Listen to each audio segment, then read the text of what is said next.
So, done with Acts now. Never did a video for any farther in John than John 4.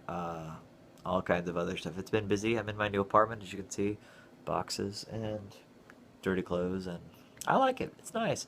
Towel, chair, all the essentials. So, Acts. There's a story in Acts that I love, and I don't have the reference because my computer charger isn't charging, and there's just all kinds of problems. So I've only got the little video thing. There's a story in Acts that I wish that when I read it as a child and when I had covered it in seminary, we'd gotten the historical context. And I know I like to get into the history of this stuff a lot. And this story is a very important story for historical context.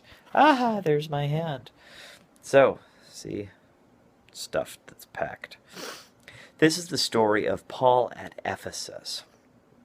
As you may recall, if you don't, I don't remember where in Acts it is. I think it's 17, 16, 15, somewhere. Paul is teaching the people at Ephesus. A silversmith named Demetrius, if I recall correctly, gets upset and says that Paul preaching is going to destroy his craft. And it talks about how he makes little golden statues to Diana, Artemis. And so the guy basically makes a big mob, and they crowd him, and they just chant over and over, "Great is Diana of the Ephesians." And it's the story, and normally when it's presented in church contexts, it is in the sense of, these are priest crafters, these are people who make their money off of selling these silver statues, and Paul will destroy their livelihood, and we're like, talk about how it's such a terrible thing. Well, maybe. I mean, probably, let's be honest here, but there's something else here too. I'm in Alabama, right? And Alabama, as you may know, is kind of famous for football. It's kind of the only thing, and racism.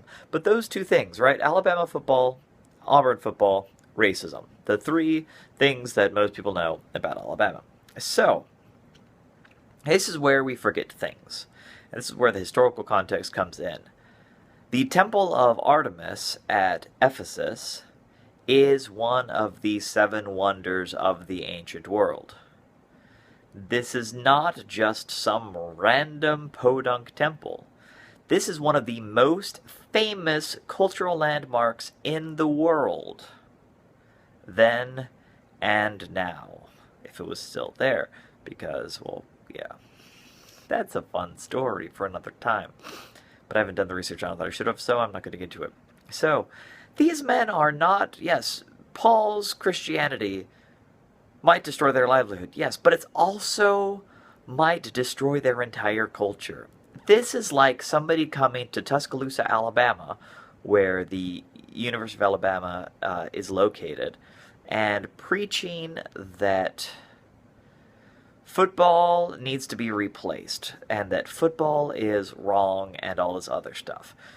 You're going to get a crowd of people who will stand around you and drown you out by yelling about how great Bama is. They will sing Rammer, Jammer, Yellowhammer, Give 'em Hell or Alabama for at 2 hours at a minimum. So it's more than just their livelihood. It is their life. Even if they are secular.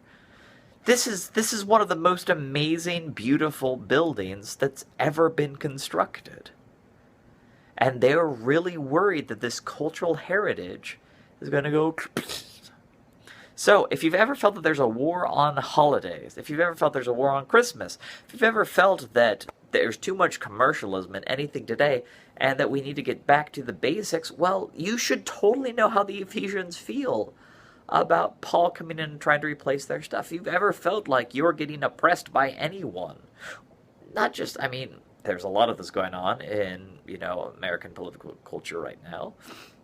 Yeah, the Ephesians have a great reason to be worried. In the end, their fears really, ultimately, totally, completely are founded.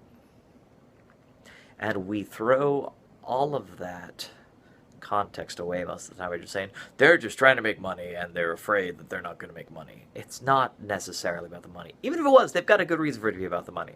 None of us want to see our jobs replaced, or just thrown out. But they have a lot more riding on this than just their personal livelihood. So, that's today's thing. Have a good day. Love you. Bye.